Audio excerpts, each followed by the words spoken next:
kejadian gitu ya. Kemudian ada komplement, ada peluang kondisional, kemudian ada peluang melalui simulasi, dan ada penghitungan. Nah, untuk pertama review dan preview. Jadi yang ini mungkin diulang-ulang terus bahwa pentingnya ya metode sampling yang bisa dipercaya, yang kuat lah, yang valid gitu ya. Kemudian maksudnya ini sudah kita pelajari kan ukuran-ukuran tentang karakteristik data ya, ada mean yang merupakan ukuran pusat dan standar deviasi yang merupakan ukuran variasi. Nah ini jadi untuk statistik inferensial atau statistik yang kita mencakup pengujian gitu ya, suatu uji hipotesis yang akhirnya dapat dipertanggungjawabkan secara statistik gitu ya, itu terdapat yang namanya rare event rule atau aturan kejadian yang jarang gitu. Jadi jika dengan suatu asumsi gitu ya, peluang suatu kejadian yang kita observasi gitu, kejadian spesifik yang kita observasi itu benar-benar kecil, maka kita bisa menyimpulkan bahwa asumsi itu kemungkinan tidak benar gitu. Jadi dan para statistician ini menggunakan aturan rare event atau kejadian yang jarang ini dalam melakukan statistik inferensial gitu. Jadi ketika suatu kejadian itu dianggap sangat kecil peluangnya, nah asumsi yang umum, asumsi itu kan kita biasanya mengambil dari yang umum gitu. Misalkan kita punya asumsi ini yang umum kayak gini loh gitu, itu asumsi kita. Nah tapi ketika kejadian yang ada itu ternyata tidak umum gitu, maksudnya ya peluangnya terjadi kecil. Nah itu artinya asumsi yang umum ini itu kemungkinannya tidak benar gitu. Seperti itu. Nah ini adalah konsep dasar dari peluang. Nah pada bagian ini kita akan mempelajari 3 pendekatan untuk mengukur ya atau menghitung peluang dari suatu kejadian. Jadi peluang munculnya atau terjadinya suatu kejadian. Nah, kembali lagi di sini tujuan utamanya bukan hanya sekedar menghitung, tapi juga bagaimana menginterpretasikan angka dari peluang tersebut. Nah, ini adalah dasar dari peluang. Nah, jadi dalam mengukur peluang itu ada yang namanya event atau kejadian gitu ya. Dan ini merupakan sekumpulan dari hasil atau outcomes yang dihasilkan dari suatu prosedur, dari suatu treatment atau suatu treatment atau prosedur atau eksperimen gitu ya. Nah, kalau simple event itu artinya suatu outcome atau suatu kejadian yang tidak bisa dipecah lagi ke komponen yang lebih sederhana. Misalnya kejadiannya adalah angka kelahiran gitu ya, peluang lahirnya bayi laki-laki. Nah, berarti kan eventnya itu kan lahirnya gitu ya, lahirnya bayi gitu, lahirnya bayi laki-laki dan lahirnya bayi perempuan. Nah, kalau simple event itu artinya ketika lahirnya bayi laki-laki. Nah, itu kan udah nggak bisa kita breakdown lagi kan kejadiannya, ya sudah sampai situ gitu, lahirnya bayi laki-laki atau lahirnya bayi perempuan gitu. Nah, itu adalah simple, sudah tidak bisa dipecah lagi gitu ya ke event yang lebih kecil, ke komponen yang lebih sederhana. Nah, kalau sample space itu artinya untuk berkenaan dengan suatu prosedur gitu ya, itu terdiri dari semua sample space itu mencakup semua simple events yang mungkin gitu, yang mungkin terjadi. Nah, itu adalah simple space. Jadi artinya kemungkinan dari simple event itu itu kumpulan dari seluruh kemungkinan simple events gitu. Jadi dia itu sample space itu mencakup semua outcomes, jadi semua event, kan event itu adalah outcomes atau results gitu ya, yang tidak bisa dipecah lagi gitu ke komponen atau sub event yang lebih kecil lagi. Nah, ini adalah notasi untuk peluang. Nah, P ini menunjukkan probabilitas atau peluang. Kemudian A, B, dan C ini biasanya mendenotasikan kejadian tertentu atau event tertentu. Dan P dalam kurung A ini menunjukkan peluang terjadinya kejadian A. Seperti itu. Itu denotasinya. Nah, dasar untuk aturan dasar ya untuk mengukur peluang. Nah, yang aturan pertama itu adalah frekuensi relatif. Sebagai pendekatan untuk mengukur peluang ini adalah frekuensi relatif. Jadi kita melakukan suatu prosedur dan menghitung berapa kali kejadian A itu terjadi. Dan berdasarkan hasil daripada kejadian yang aktual ini ya, kejadian yang terjadi ini. Nah, peluang dari A itu diperkirakan dihitung dengan cara seperti ini. Jadi PA atau peluang terjadinya kejadian A itu sama dengan jumlah kejadian A itu terjadi dibagi dengan jumlah prosedur itu diulang. Berapa kali prosedur itu diulang. Seperti itu. Nah, itu adalah pendekatan relatif frekuensi. Jadi kita prosedurnya itu diulangin gitu ya. Nah, dari berdasarkan suatu prosedur itu yang diulang itu kita ukur berapa kali kejadian A itu terjadi.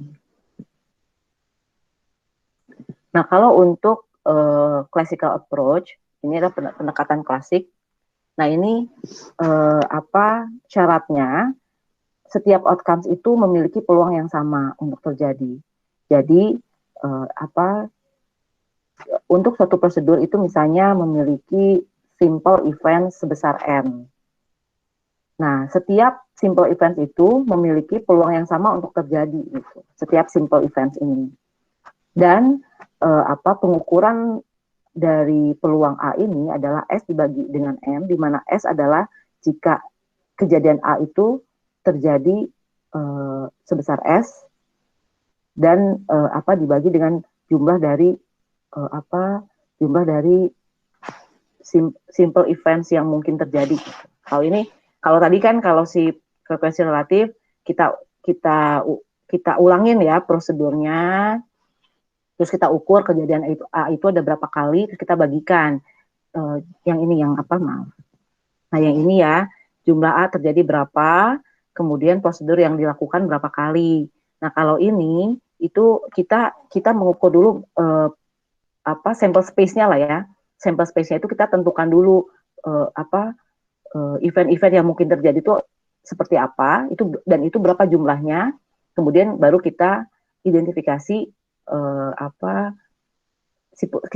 si kejadian A itu berapa peluangnya berapa kali dia bisa muncul gitu ya dari sampel space itu. Seperti itu. Nanti mungkin kita lihat contohnya kali ya. Nah, ini kalau untuk yang aturan ketiga itu namanya subjective probabilities. Nah, jadi untuk peluang dari kejadian A ini diukur dengan menggunakan suatu pengetahuan aja terkait dengan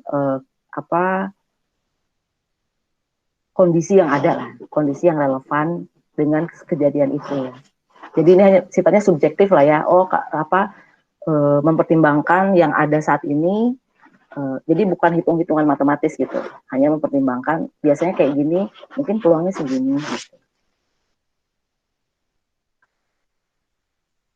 Nah, apa itu large numbers?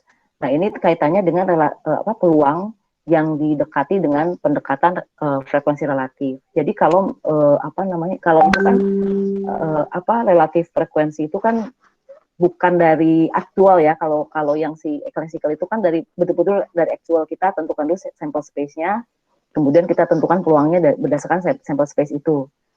Tapi kalau untuk ini kan berdasarkan treatment atau prosedur, nah itu semakin dia sering pengulangan daripada prosedurnya, nah hasilnya itu relatif frekuensi ini semakin mendekati peluang yang sesungguhnya. Gitu. Jadi peluang yang sesungguhnya itu kita bisa ukur dari classical approach, tapi ada kondisi-kondisi di mana kita tidak memungkinkan juga untuk melakukan classical approach itu. Jadi seringkali kita pendekatannya ke relatif frekuensi ini. Nah, agar bisa relatif frekuensi ini mengukur peluang yang sesungguhnya, maka perlu dilakukan prosedur yang berulang-ulang seperti ini. Semakin banyak pengulangan, semakin nanti peluangnya pun mendekati yang sesungguhnya. Nah, ini adalah batas daripada peluang. Jadi peluang itu selalu diekspresikan atau selalu dituliskan gitu ya dengan suatu fraksi atau desimal antara 0 sampai 1. Nah, jadi peluang untuk suatu kejadian yang mustahil atau yang tidak mungkin itu 0. Sementara peluang yang pasti terjadi itu 1. Nah, untuk kejadian A, misalnya ada kejadian A ya, nah itu peluangnya itu biasanya secara umum gitu ya, peluang yang antara yang mungkin terjadi gitu ya, jadi antara yang tidak mustahil dan juga tidak pasti, artinya kan kita perlu menentukan peluangnya gitu ya, nah itu biasanya antara 0 sampai 1.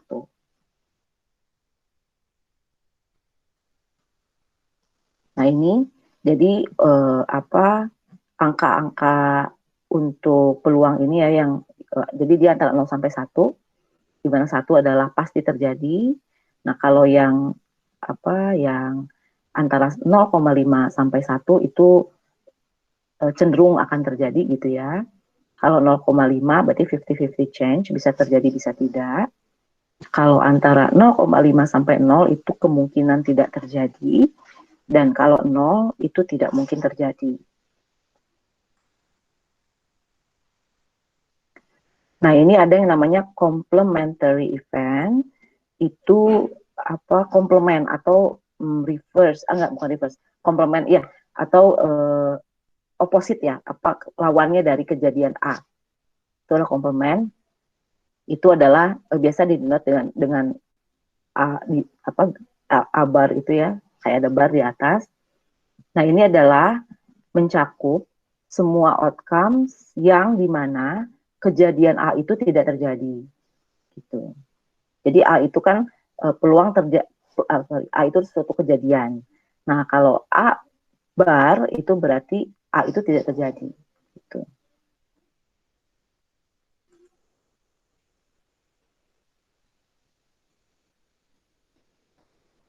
Nah, ini untuk pembulatan ya, pembulatan dari peluang itu biasanya kita menggunakan tiga digit seperti itu. Dan untuk kalau misalkan ada probabilitas peluang yang nggak simple fraksinya ya, misalnya 5/9 atau 2/3. Kalau misalnya 1/2 kan itu lebih simple gitu. Misalkan dalam menuliskan peluang gitu ya, itu biasanya memang kita pakai desimal.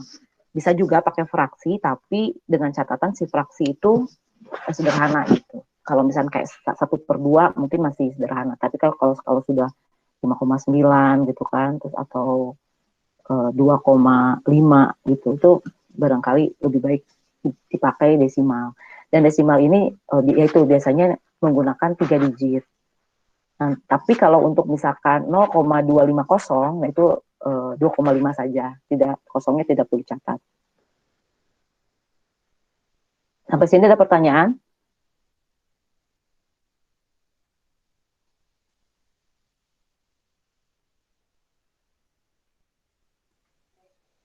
Belum, Bu. Belum ya. Kita lanjut ya. Nah, ini adalah dasar dari peluang. Oh, ini adalah odds ya. Odds itu kayak dia itu lebih ke kayak di gambling biasanya kalau kita misalkan kayak judi ya, misalkan kayak judi gitu. Kalau misalkan kita kita judi apa sih istilahnya, bet, misalkan kita bet Rp1, misalkan $1, nah kita akan dapat berapa dolar, itu odds gitu. Jadi kalau actual odds, nah ini ada istilah actual odds against event A gitu ya, itu kita peroleh dari rasio antara peluang terjadinya A dibagi dengan peluang terjadinya tidak terjadinya A gitu. Nah, nanti kita akan dapat A A dibanding B gitu misalnya, dan di mana A itu adalah si odds itu odds payment sih biasanya ya, dan B-nya itu adalah besaran daripada taruhan kita, taruhan seperti itu. Nah, ini adalah the actual odds yang against event A. Nah, kalau misalkan the actual odds in favor of event A itu kebalikannya, seperti itu. Nah, kalau the payoff odds ini adalah rasio antara net profit dengan jumlah itunya. Ini sih dalam odds ini sih diterapkannya kayak untuk gambling kayak gitu, lottery kayak gitu-gitu sih. Lebih ke kalau kita, dan itu kan kalau judi kan kita pasti bicara tentang peluang kan. Jadi ini sebagai contoh praktis aja gitu. Jadi di bagian ini kita sudah mendiskusikan tentang rare event ya, rule rare event untuk statistik inferensial. Kemudian kita sudah membahas juga tentang rules dari peluang, kemudian law of large numbers, complementary events, rounding of probabilities, ya, pembulatan sama odds. Seperti itu. Sebentar ya.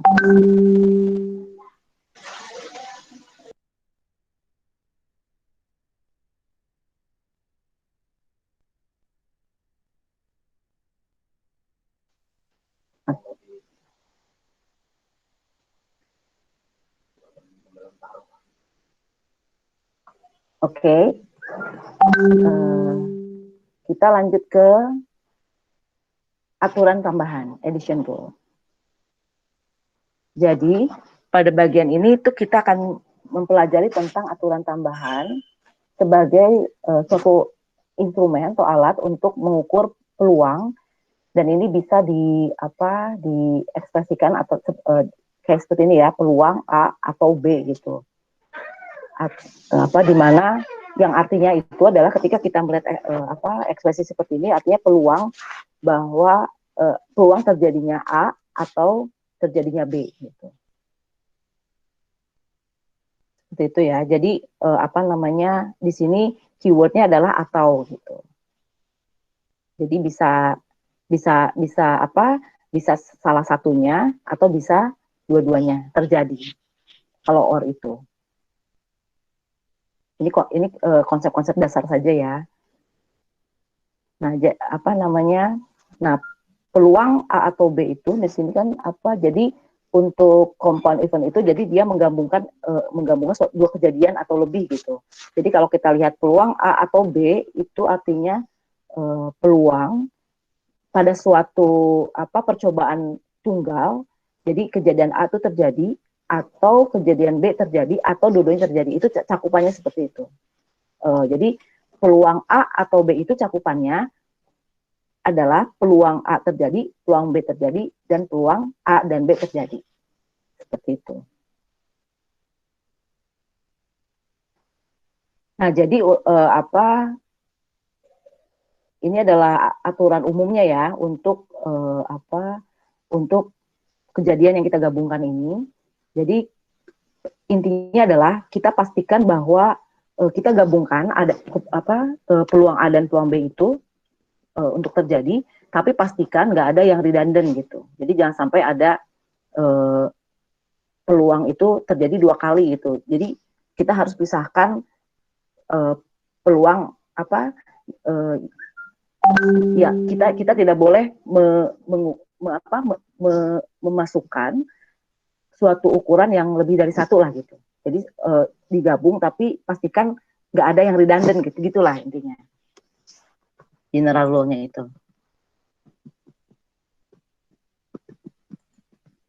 Nah, jadi untuk formulasinya, peluang A atau B itu sama dengan peluang A ditambah dengan peluang B dikurangin peluang A dan B secara bersamaan, di mana peluang A dan B ini merepresentasikan peluang A dan B itu terjadi bersamaan, gitu. Karena kalau kita tidak mengurangkan peluang A dan B ini, itu boleh jadi nanti kan peluang A ini kan mencakup pokoknya A peluang terjadinya A semua, padahal kan mereka kemungkinan bisa jadi terjadi bersamaan kan. Artinya kalau kita hanya mempertimbangkan peluang A plus peluang B saja, itu boleh jadi ada A dan B yang yang diukurnya double gitu.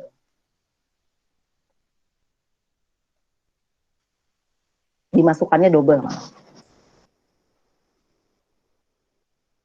Nah, ini adalah jadi untuk menghitung peluang A atau B, kita jumlahkan jumlah peluang A, kita jumlahkan peluang A itu terjadi dengan peluang B terjadi, gitu kan. Dan kemudian kalau untuk menghitung peluangnya ya, dibagi dengan total number outcomes di sample space, gitu.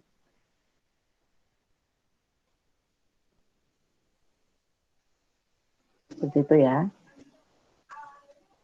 Nah, ini adalah disjoint dan mutually exclusive. Jadi kejadian A dan kejadian B itu disjoint atau eksklusif gitu ya, mereka nggak independen.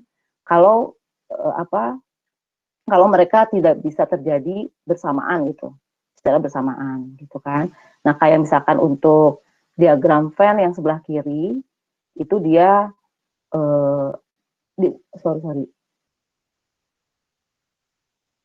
ini adalah ini yang nggak disjoin, sorry. Ini adalah yang join ya, ini yang join. Kalau disjoin itu yang independen.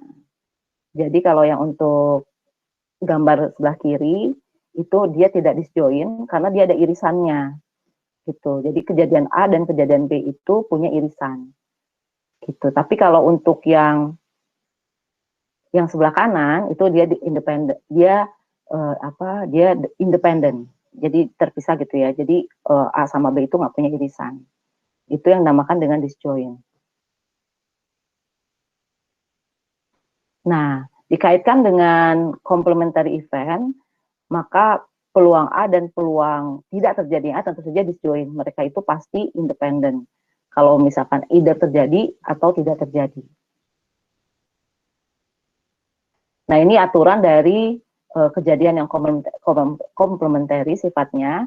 Jadi peluang A tambah peluang terjadinya kejadian A dengan peluang tidak terjadinya kejadian itu pasti sama dengan 1. Terus nanti kita bisa terapkan aturan matematikanya ya, yang sederhana ini. Jadi peluang tidak terjadinya A sama dengan 1 dikurangin peluang terjadinya A. Peluang terjadinya A sama dengan 1 dikurang peluang tidak terjadinya A. Nah, ini adalah Venn diagram untuk komplement seperti itu. Jadi kalau ini peluang A, nah yang pink itu adalah peluang dari tidak terjadinya A. Jadi kalau yang kuning ini peluang dari A, maka yang pink itu adalah peluang tidak terjadinya A, itulah 1 dikurangin peluang dari terjadinya A. Jadi total areanya adalah 1. Jadi pada bagian ini kita sudah membahas tentang kejadian compound event, kemudian ada formal addition rule ya, yang peluang A atau B tadi, kemudian intuitifnya, kemudian disjoint event, sama complementary event. Sampai sini ada pertanyaan?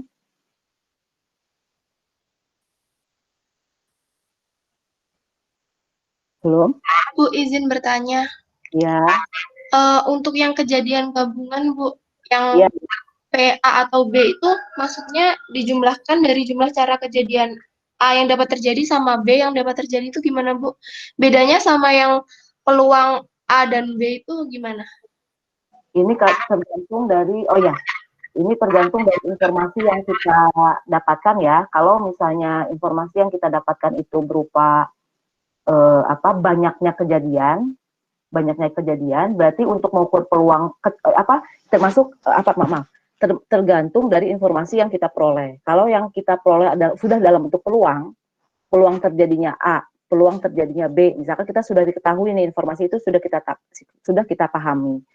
Nah, kalau sudah kita pahami, sudah kita dapatkan, berarti peluang A atau B itu sama dengan peluang A ditambah peluang B dikurangi peluang A dan B.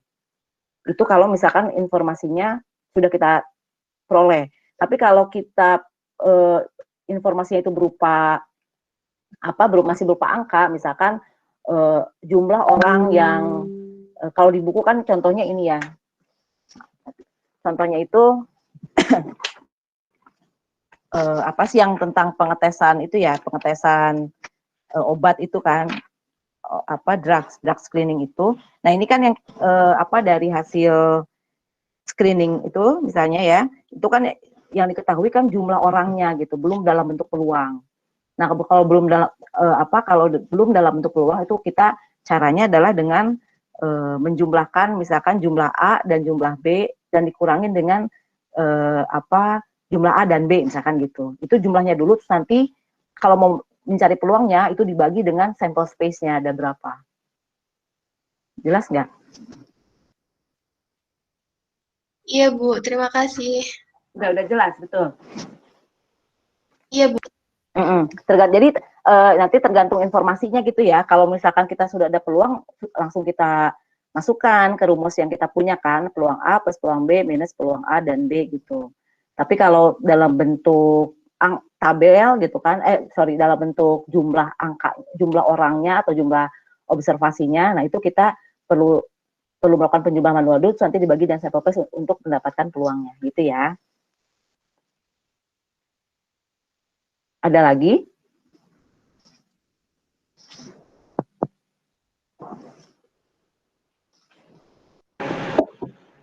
Bu, Ya. kalau misal yang PA-nya itu misal dadu Bu ya.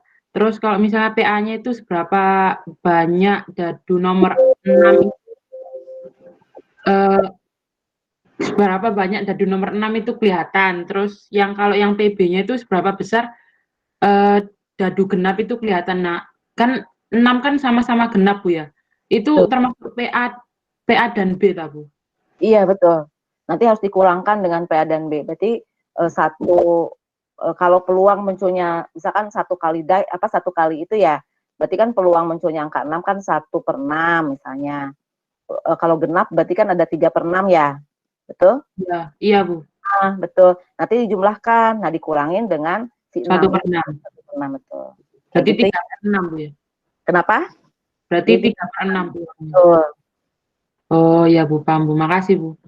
Iya.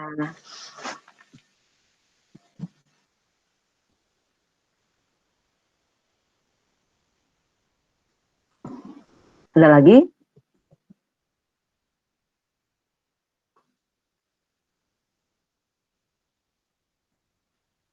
Kalau boleh saya jujur, memang si peluang ini materi yang kalau buat saya ini memang abstrak ya. Jadi salah satu mata kuliah yang menurut saya challenging lah kalau si peluang ini. Tapi peluang ini memang penting sih. Dia jadi dasar dari nanti kan uji-uji hipotesis itu ternyata memang dari peluang gitu. Jadi memang kalau kalian kuat di peluang itu itu bisa menjadi modal banget gitu kita dalam mempelajari statistik gitu. Memang peluang ini penting sih. Maksudnya kayak basis banget gitu, kayak landasan gitu kan. Karena kan nanti kan kalau kalian uji hipotesis gitu, itu kan dasarnya kan dari p-value ya namanya ya. Nah itu dari mana? Dari peluang itu sebetulnya.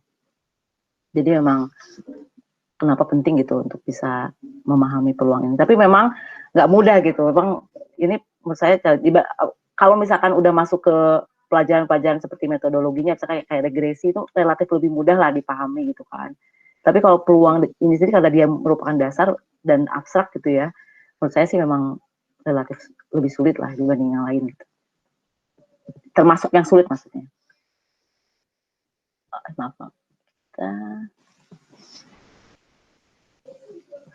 Oke. Ini oke. Sekarang kita ke multiplication rule ya, atau pengalian. Jadi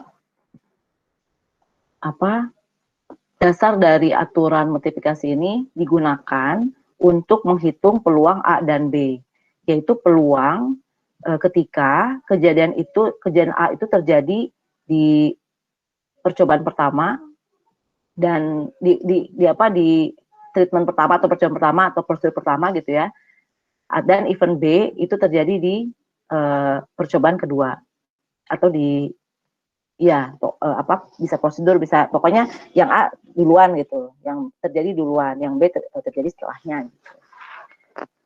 Nah, jadi jika hasil daripada kejadian A ini mempengaruhi peluang dari terjadinya kejadian B, maka di sini penting untuk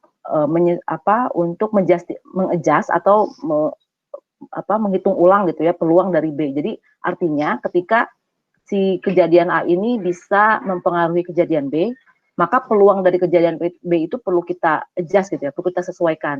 Nggak sama gitu dengan peluang terjadinya A. Kalau misalkan kita misalnya gini, kita punya 10 kelereng gitu ya, 10 kelereng, terus kita ambil misalnya 10 kelereng, 5 biru dan 5 merah. Nah, misalkan kita ambil kita mau mengambil 2 kelereng biru. Nah, kalau misalkan dia dengan replacement, artinya kan dia tetap 10 kan, nggak mempengaruhi peluang untuk kelereng biru yang kedua gitu. Tapi kalau tanpa penempatan kembali kan itu bisa mempengaruhi itu. Nah, itu di situ perlu kehati-hatian lagi gitu, perlu diperhatikan. Jadi peluang A dan B itu adalah peluang di mana kejadian itu terjadi di percobaan pertama, ya kita bilang percobaan pertama aja nggak apa-apa ya, dan kejadian B terjadi di percobaan kedua. Nah, untuk ada yang namanya diagram pohon. Nah, ini adalah untuk menggambarkan hasil-hasil yang mungkin terjadi dari suatu prosedur atau percobaan tadi gitu ya. Di suatu prosedur itu kita si diagram pohon ini bisa membantu kita lah untuk mengidentifikasi sampel space yang merupakan yaitu kumpulan dari seluruh event-event yang mungkin terjadi gitu ya. Tapi tentu saja diagram pohon ini juga nggak bisa kalau misalkan jumlah kemungkinan kejadiannya itu terlalu besar gitu. Dia juga terbatas gitu.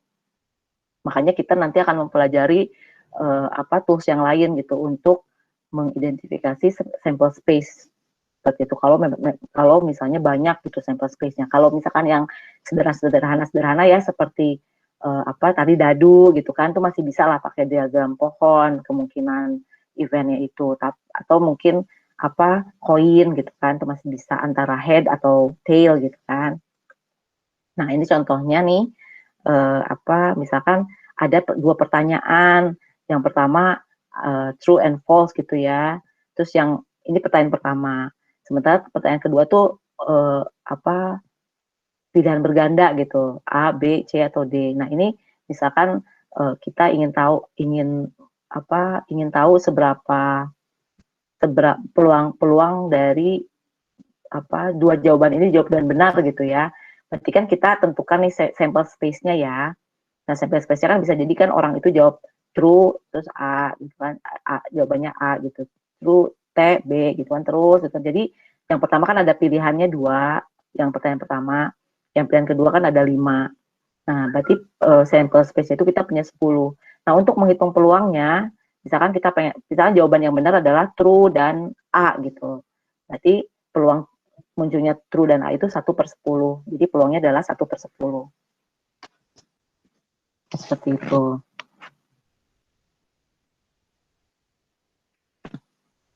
Nah, jadi di sini ditekankan lagi ya bahwa ketika kita mau mengukur peluang terjadinya 2 kejadian gitu ya. Nah, itu perlu diidentifikasi, kita perlu adjust nggak sih peluangnya. Karena kan misalkan gini, diketahui bahwa awalnya itu semua sama gitu ya peluangnya sebesar sekian gitu. Sama gitu setiap komponen dalam dataset dalam event itu dalam subjeknya itu sama misalnya.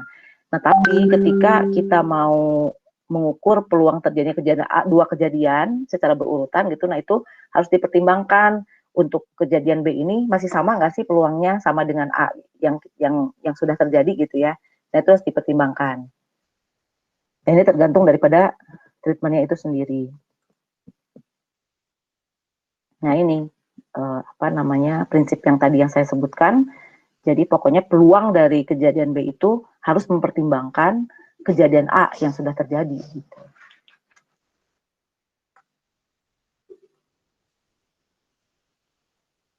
Nah, ini adalah peluang B given A gitu ya. Itu artinya apa dibacanya itu adalah B given A, peluang dari kejadian B terjadi given kejadian A sudah terjadi gitu. Ini tuh menunjukkan yaitu peluang dari kejadian B itu terjadi setelah kejadian A itu sudah terjadi. Itu adalah conditional probability. Nah, kejadian apa? Ini ada kejadian A dan apa kejadian A dan B itu bisa dependen atau independen ya. Nah, 2 kejadian A dan B itu independen jika terjadi apa ketika nggak terjadinya suatu kejadian yang satu gitu ya, itu tidak mempengaruhi peluang terjadinya kejadian yang lain gitu. Itu adalah independen. Jadi dia nggak mempengaruhi misalkan kejadian A ini peluang kejadian A ini tidak mempengaruhi peluang terjadinya kejadian B. Gitu. Itu namanya independen. Tapi kalau peluang terjadinya B setelah A ini dipengaruhi berubah, maka dinamakan dengan dependen. Gitu.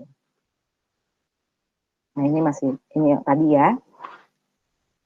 Tapi ini nggak mesti di-highlight, nggak mesti itu artinya menjadi penyebab gitu, enggak. Cuman cuman ini hubungan ada nggak sih pengaruh gitu terhadap peluang suatu kejadian gitu. Suatu kejadian terhadap kejadian lain itu aja, tapi ini tidak mengkaitkan dengan impact gitu, hubungan sebab akibat nggak seperti itu gitu. Hanya seberapa ada pengaruhnya atau enggak gitu terhadap peluangnya, perubahan peluangnya. Nah, jadi peluang A dan B itu formulasinya itu bisa seperti ini. Jadi pertama peluang A dulu, peluang terjadinya A dikalikan dengan peluang terjadinya B given A. Jadi dengan A-nya sudah terjadi gitu ya. Nah, kalau misalkan A dan B-nya itu independen, maka peluang B given A, conditional A ini itu sama dengan peluang B. Seperti itu. Ini kalau misalnya independen, karena ketika independen, peluang si kejadian A ini kan tidak berpengaruh terhadap peluang B kan, peluang terjadinya B. Karena itu ketika independen, peluang B given A itu sama dengan peluang B. Gitu. Nah, ini kalau dependen, kalau dia sifatnya dependen, artinya peluang B given A itu pasti nggak sama dengan peluang B gitu. Pasti dia bisa lebih berubah gitu. Dia berubah kalau dia dependen, karena terjadinya A itu mempengaruhi besarnya peluang kejadian B. Jadi dia berubah.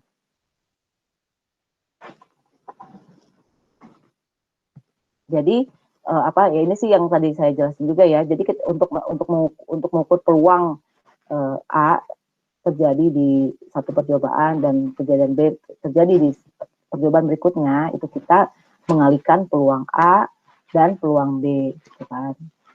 Tapi tapi ya kita perhatikan gitu ya, peluang B ini dengan kejadian A sebelumnya itu berubah apa enggak. Kita pertimbangkan. Nah, jadi ini memang untuk mengulang saja gitu ya, untuk harapannya biar jelas gitu ya. Jadi peluang A dan B itu kita pakai multiplication rule. Nah, kalau A dan B, apakah A dan B independen? Kalau iya, maka ini rumusnya peluang A dan B itu cukup dengan peluang A dikali PB gitu ya, peluang B. Nah, kalau enggak, nah ini rumusnya. Peluang A dan B itu peluang A dikali peluang B given A. A yang sudah terjadi. Ini rasanya masih sama ya dengan yang sebelumnya.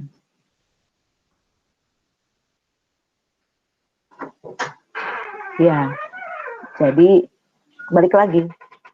Ini penekanan saja ya. Pokoknya kita harus ketika kita mau menerapkan multiplication rule yang pengalian tadi, yang ini ya. Nah, itu kita harus consider, mempertimbangkan apa kejadian itu independen atau dependent. Itu. Dan kita harus menyesuaikan dengan penghitungan kita. Kalau dia independen seperti apa, kalau dependent seperti apa.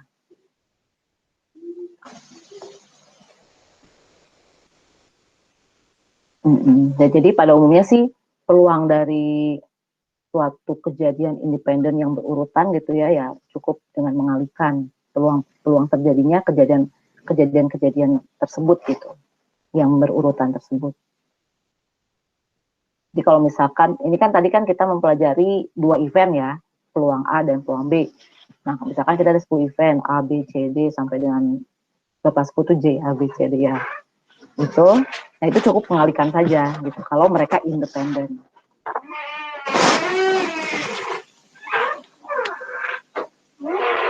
Nah kalau kita bisa saja kalau misalnya mentreatment gitu ya, mentreat dependent event itu sebagai independen. Nah itu ketika jumlah sampel yang kita punya itu kecil gitu, dan itu ditarik dari populasi yang besar. Karena kemungkinan untuk memilih item yang sama itu jarang gitu, kecil lah kemungkinannya. Jadi kita bisa juga gitu mentreatment si dependent event itu sebagai independen, artinya kita tinggal mengalihkan saja, nggak pakai yang PB, peluangnya itu nggak berubah gitu. Untuk kejadian berikutnya itu bisa saja walaupun mereka dependen, tapi dengan catatan itu ketika si sampelnya kecil gitu. Nah, jadi kalau si ukuran sampelnya itu kurang dari 5% dari ukuran populasi, maka kita bisa mentreat si sampel kita, si sampel kita itu sebagai independen gitu. Jadi seperti itu ya, bisa gitu. Asal yaitu 5%, nggak lebih dari 5% si sampel size-nya.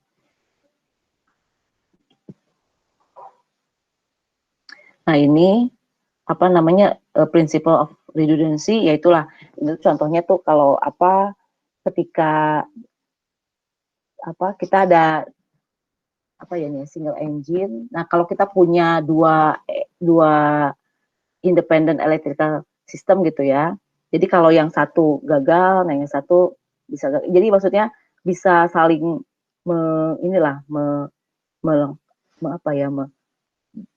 jadi ini bisa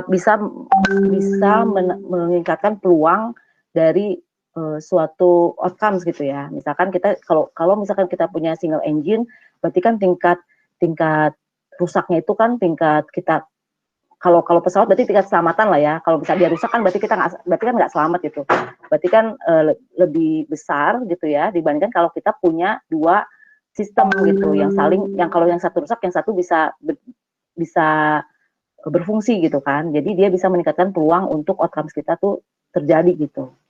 Begitu.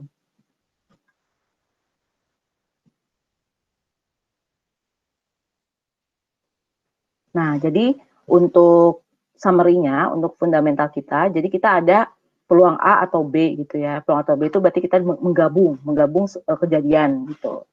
Tapi pastikan yang digabung itu ya jangan ada yang double gitu. Misalkan kita ada 5 kejadian, ya cuma 5 aja, jangan sampai yang satu kejadiannya tuh dihitung double. Nah, itu prinsipnya.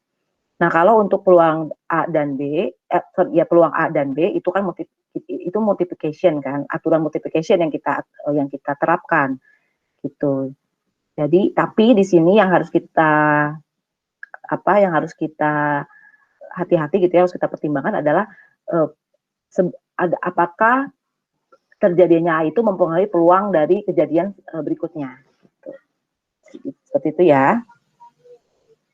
Jadi di section ini kita sudah mempelajari notation dari peluang A dan B gitu kan, ada diagram pohon, kemudian ada peluang conditional probability, ada independent events, itu ada formal dan intuitive multiplication rule. Sampai sini ada pertanyaan, barangkali kita bisa diskusi.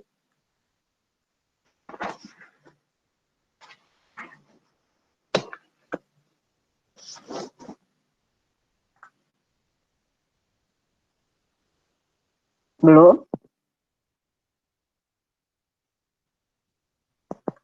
Lanjut aja dulu ya. Nah, ini adalah aturan multiplikasi, komplement, dan conditional probability. Nah, konsep kuncinya. Jadi ada dua konsep kunci, misalkan peluang setidaknya satu. Itu apa? Jadi kita misalkan ingin mengetahui peluang dari beberapa trial gitu ya, bahwa kita ingin mendapatkan setidaknya satu dari suatu kejadian gitu, setidaknya satu gitu. Ini maksudnya di sini tuh ada rule yang memudahkan kita lah ketika misalkan kita pengen mengetahui peluang dari setidaknya satu ini. Ada juga yang namanya conditional probability, itu menemukan peluang dari suatu kejadian ketika kita memiliki suatu informasi tambahan, kejadian yang lain itu sudah terjadi. Ini yang tadi sih, yang sudah pernah, yang tadi dibahas kilas itu ya, peluang conditional probability itu adalah peluang B given A, yang itu conditional probability. Nah, untuk at least one ini itu sama dengan artinya tuh satu atau lebih gitu. Jadi suatu kejadian gitu itu satu atau lebih gitu. Nah, untuk mendapatkan si peluang dari setidaknya satu itu, kita bisa dulu menghitung peluang dari tidak terjadinya kejadian itu gitu, kayak gitu. Nah, jadi untuk menghitung peluang terjadinya setidaknya satu, itu kita bisa menghitung ya, ini kan peluang terjadinya tidak ada, dan kemudian mengurangkannya dari satu gitu. Jadi peluang setidaknya satu itu sama dengan satu dikurangin peluang tidak terjadinya. Gitu. Nah, ini adalah untuk conditional probability, yaitu tadi ya, ini kan peluang B given A yang tadi, itu kita bisa, katakan tadi kan rumusnya yang sebelumnya itu, tadi.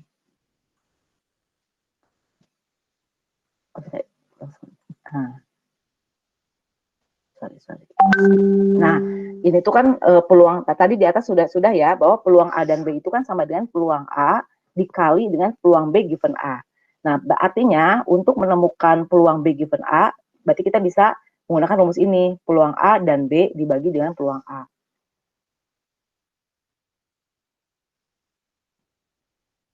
Ya, ini balik lagi ya, pokoknya kalau misalkan peluang B given A itu artinya kita memang si kejadian ini itu mempengaruhi peluang terjadinya kejadian B gitu. Tapi hati-hati peluang terjadinya A given B dengan peluang terjadinya B given A itu nggak sama ya gitu. Itu nggak berlaku hukum nggak berlaku inverse gitu. Nah, di sini berarti kita sudah membahas tentang konsep at least one, setidaknya satu, kemudian kita ada conditional probability, kemudian intuitive approach untuk conditional probability. Ada pertanyaan?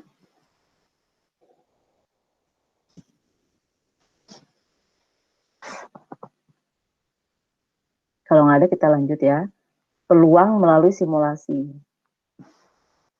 Jadi simulasi ini bisa menjadi suatu pendekatan alternatif untuk menemukan probabilitas, seperti itu.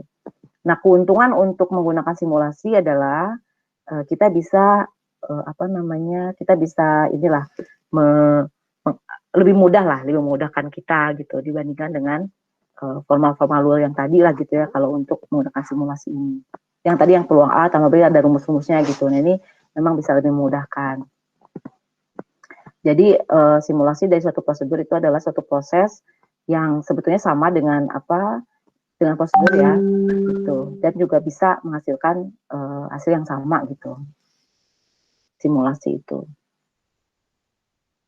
Nah ini contohnya gender selections gitu kan. Jadi misalnya ada suatu metode gitu, metode yang dikembangkan gitu ya untuk memperoleh bayi laki-laki misalnya gitu. Nah ternyata hasilnya itu 127 laki-laki dari 152 bayi gitu ya misalnya. Nah untuk mengetahui peluangnya itu sebenarnya peluang terjadinya bayi laki-laki secara umum berapa sih? Nah itu kita bisa gunakan si simulasi itu gitu ya. Nah simulasinya itu bisa macam-macam kan, bisa pakai pair coin gitu, bisa pakai komputer gitu. Nah itu kan nanti, dan kalau untuk laki-laki perempuan kan kecenderungannya 50-50 kan, kayak yang umumnya gitu. Itu sih untuk mencari peluang yang umum terjadi itu bisa menggunakan simulasi-simulasi seperti ini. Oke. Nah, ini sih simulasi itu ya, lebih untuk mengetahui peluang terjadinya yang umum lah, yang umum terjadi. Misalkan kalau dalam contohnya ini ya, kan peluang terjadinya laki-laki dan perempuan kemungkinan kan 50-50 ya, kemungkinan kalau kita menggunakan Bitcoin atau berdasarkan random gitu ya, dimana misalkan laki-laki 1 ini 0. Nah ini nanti kita bisa bandingkan nih dengan kejadian yang ada nih, ternyata setelah adanya metode gender selection ini, dia kan peluang terjadinya laki-laki kan besar nih, 107 bagi 152. Nah ini artinya kan itu peluang ini ya di angka peluangnya kan besar, 127 bagi 152. Dan ini nggak kalau misalkan umumnya kan 50-50 itu. Nah ini artinya sudah signifikan gitu bahwa si metode ini memang bisa untuk efektif gitu, untuk efektif dalam menghasilkan anak laki misalkan gitu. Jadi kalau yang simulasi itu untuk menghasilkan peluang yang umum lah terjadi. Nah ini counting. Nah kalau counting itu artinya kan kalau misalkan kita mau flip coin gitu ya, flip coin sekali. Ini terkait space sample. Ini space sample, sorry. Jadi kalau misalkan kita flip coin sekali, berarti kan space sample-nya cuma antara head atau tail gitu ya, misalnya head atau tail, cuma 2 gitu. Itu kan sedikit.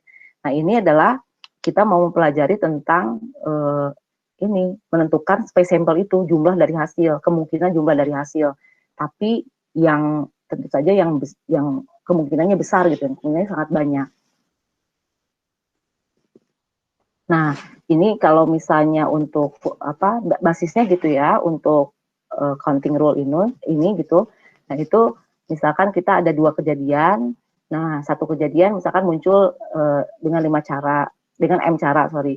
Untuk yang kejadian kedua dengan N cara gitu ya. Berarti kita tinggal kalikan saja gitu jumlahnya. Misalnya kayak tadi ada 2 pertanyaan. Satu pertanyaannya kan 2 ya, terdiri dari 2 true atau false, berarti kan 2. Terus untuk yang pertanyaan kedua itu ada 5 cara kan, A, B, C atau D. Nah itu basisnya itu berarti kemungkinan ada 10 kan, ada 10 kemungkinan yang muncul. 5 kali N, 5 dikali 2 sama dengan 10. Nah ini adalah faktorial. Nah faktorial itu juga menjadi basis dalam kita untuk menentukan sampel space tadi. Jadi ini hanya konsep saja ya. Jadi kita ada namanya faktorial, mungkin sudah belajar ya teman-teman. Kalau 4 faktorial kan berarti 4 kali 3 kali 2 kali 1. Di mana ada definisi yang spesial untuk 0 faktorial yaitu 1. Nah, untuk factorial rule Iya. Nah, kalau untuk apa namanya, misalkan kita sekumpulan dari apa item yang berbeda, kemudian kita susun ya menjadi n faktorial cara gitu. Nah, berarti kan untuk yang pertama, untuk yang apa item pertama itu kan berarti dia bisa di n different ways ya, berarti kan di n di cara sebesar n gitu. Tapi yang keduanya berarti kan n-1 gitu, dan seterusnya. Ini adalah prinsip dasar saja sih untuk faktorial yang nantinya yang tadi kita akan implementasikan ke permutation rule. Nah, inilah kalau permutation rule inilah yang akan yang membantu kita untuk menentukan sample space gitu. Jadi ketika kita punya n ada item yang berbeda gitu ya, itu kemudian kita mau memilih R dari 6 item ini tanpa replacement. Misalnya kita apa namanya, arrangementnya itu nggak arrangementnya itu nggak diperhatikan. Artinya kalau misalnya kita dapat ABC itu berbeda dengan CBA, berbeda dengan BCA gitu. Nah, itu permutation itu semua dianggap berbeda gitu. Walaupun komponennya sama, tapi ketika urutannya itu penting, dianggap penting, maka dia merupakan permutasi gitu ya. Dan ini adalah rumusnya. Jadi n faktorial dibagi n minus r difaktorialkan.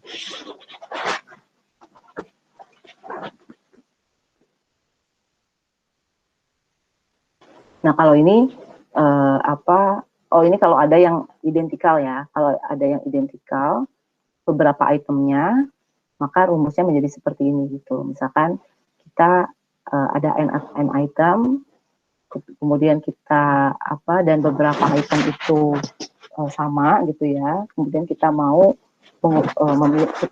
memilih semua n itu, dan tanpa dan kita juga mempertimbangkan, mengasumsikan gitu ya bahwa urutan yang berbeda itu menjadi berbeda gitu ya. Nah, ini rumusnya menjadi seperti ini.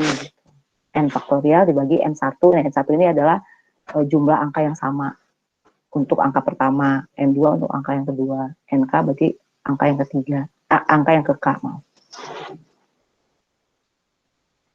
Nah, ini adalah combination rule, di mana kita punya N different, ada item yang berbeda sebesar N, kemudian kita pilih item R, sebesar R gitu ya, tanpa replacement, tapi perbedaannya dengan permutasi itu ketika ABC dengan CBA itu berbeda, sama.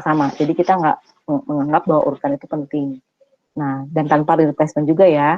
Nah, ini rumusnya menjadi N faktorial dibagi N minus R faktorial dikali R faktorial. Ini kembali lagi ini untuk menentukan sampel space kita ya. Berapa sih jumlah sampel space kita gitu. Jadi perbedaan mendasar daripada permutasi dan kombinasi itu tadi ya. Kalau permutasi itu ketika urutan itu menjadi matters, menjadi penting gitu. Tapi kalau kombinasi itu ketika urutan itu nggak kita pertimbangkan. Pokoknya kalau itemnya sama dalam suatu kombinasi ya sudah gitu. Itu dianggap sebagai satu. Gitu. Jadi pada bagian ini kita sudah mempelajari tentang dasar daripada aturan dalam counting gitu ya, maksudnya counting ini untuk bukan sample space lah. Jadi kita ada faktorial yang basisnya adalah faktorial tadi. Kemudian permutasi itu adalah penentuan jumlah sampel space ketika item-itemnya itu berbeda gitu. Nah, ada juga permutation rule ketika itemnya itu ada yang sama gitu, dan ada combination rule. Barangkali kita ada pertanyaan?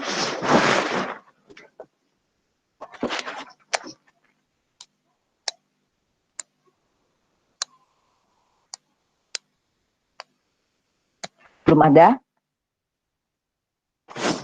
Belum, Bu. Belum, Bu. Gimana, ada komentar nggak? Seberapa apa malah mungkin mudah untuk dipahami atau malah lebih sulit dibandingkan materi sebelumnya? Ada yang mau komentar nggak?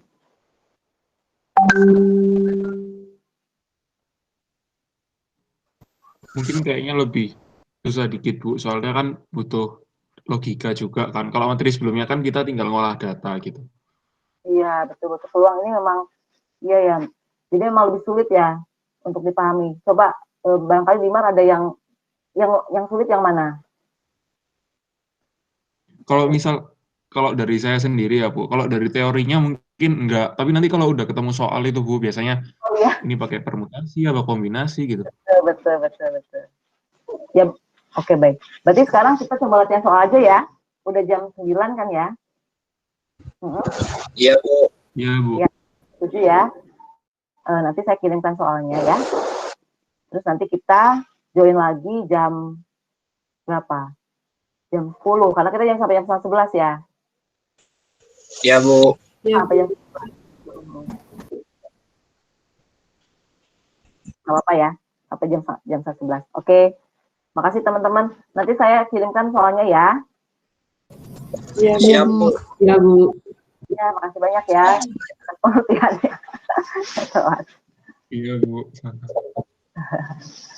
Ya, dipersilakan kalau mau yang masih join atau mau keluar dulu. Oh, iya. Terima kasih.